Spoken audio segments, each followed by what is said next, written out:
అమ్మా ఏం చేస్తున్నావు? ఇగో నీ పాలు రెడీ, మాకు కాఫీ రెడీ. ఇది జున్ను పాలు. నాన్న ఇందులో బెల్లం అది కలిపేశారు. ఇంకో మిరియాల పొడి వేసేసి ఇంకా స్ప్రెడ్ చేయాల్సిందమ్మా. అక్కర్లా, ఇలా కలిపేసి ఇడ్లీలో పెట్టేయడమే.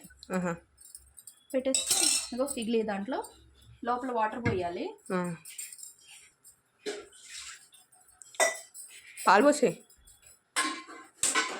పాలు పోయిరు, నేను పోసాం కదా. ఇలా ఇడ్లీలో పెట్టడమే. కలిపి అంతే. ఒక 20 minutes అయితే ఫినిష్ జున్ను. నాకైతే నచ్చదు. ఎందుకురా? నాకు జున్ను నచ్చదు. బామ్మకి చాలా ఇష్టం తెలుసా? మన బామ్మ తెలుసు, గుర్తుంది. బయట వెళ్తే కూడా తీసుకోమంటది కదా. బామ్మ బాగా తినేది.